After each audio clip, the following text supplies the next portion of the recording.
नमस्कार दोस्तों, आज बताऊंगा एचआरए अगर आपने कैश में पे किया है तो क्या हमें डिडक्शन मिल सकता है। एक सैलरी पर्सन के लिए जो एचआरए हाउस रेंट अलाउंस होता है, कैश में एचआरए पे किया गया है तो क्या उसका वो एग्जेम्पशन क्लेम कर सकता है अंडर सेक्शन 10 सबसेक्शन 13A के अंदर of the income tax act. Detail में बताऊंगा क्या लिमिट है, अगर कैश में कर सकता है तो, कैश में नहीं कर सकता तो क्या रीज़न है। बहुत कुछ सीखने को मिलेगा, बहुत कुछ समझने को मिलेगा। उससे पहले बताना चाहूँगा दोस्तों, जो भी भाई बंधु मेरे चैनल पे पहली बार है, इस वीडियो को पहली बार देख रहे हैं, जिन्होंने अभी तक सब्सक्राइब नहीं किया सब्सक्राइब कर लीजिए, साथ ही साथ बेल आइकन पे भी क्लिक कर लीजिए ताकि इस तरह का कंटेंट आपको मिलता रहे। सो दोस्तों, बात करेंगे कैश में क्या रेंट पे करना है अलाउ है, इनकम टैक्स की कंडीशंस क्या कहती है। तो दोस्तों देखो,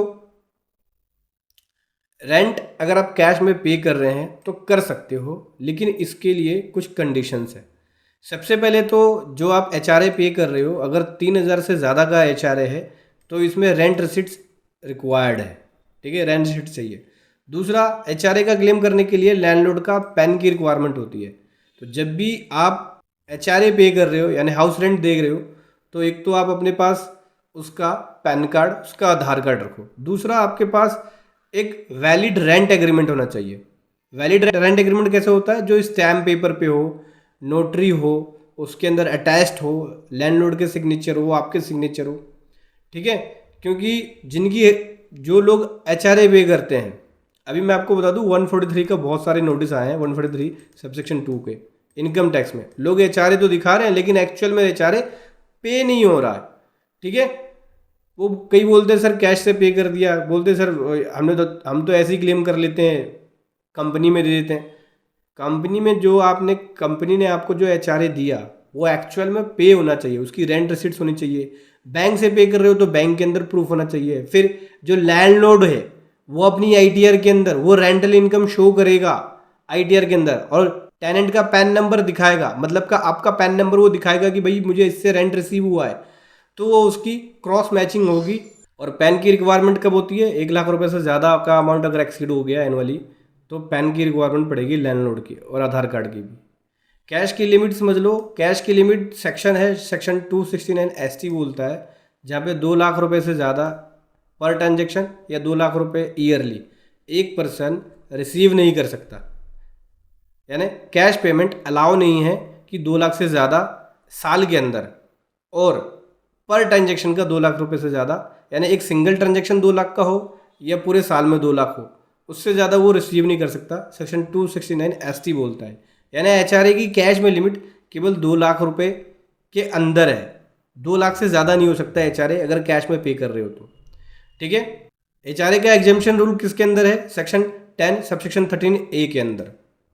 एचआरए की कैलकुलेशन रूल 2A में होती है।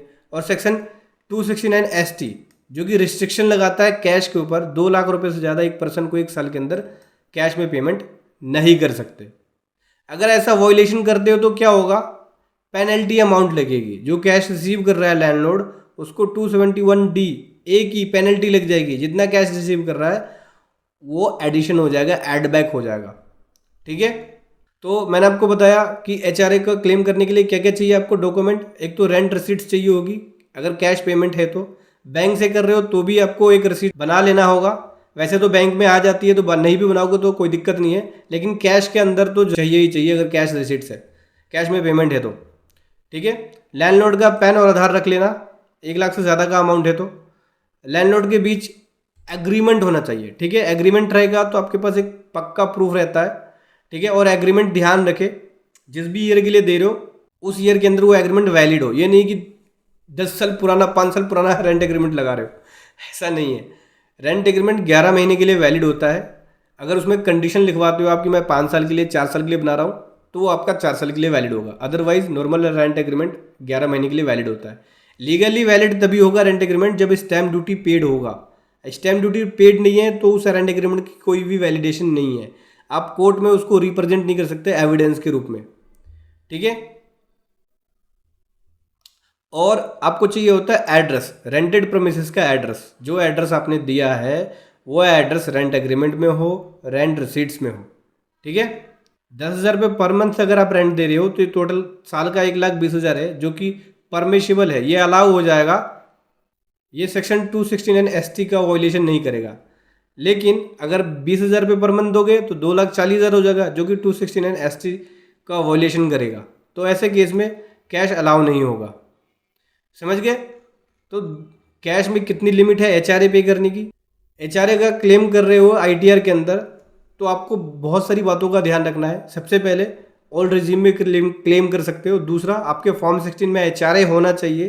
तीसरा, HRA का डॉक्यूमेंट्री प्रूफ होना चाहिए, जैसे कि रेंट रिसीट्स हो गया, रेंट एग्रीमेंट हो गया, बैंक से पे कर रहे हो तो बैंक में एंट्री रिफ्लेक्ट हो, लैंडलॉर्ड का पैन नंबर हो, लैंडलॉर्ड का आधार हो।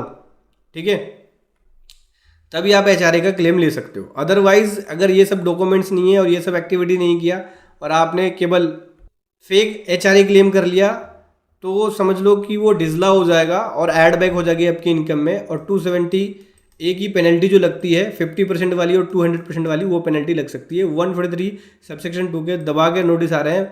बहुत सारे लोगों ने इस तरह के एग्जेम्पशंस को क्लेम किया है, ठीक है, फेक डिडक्शंस को। तो दोस्तों वीडियो कैसे लगी ज़रूर बताएं। Thank you so much. जय हिंद, वंदे मातरम।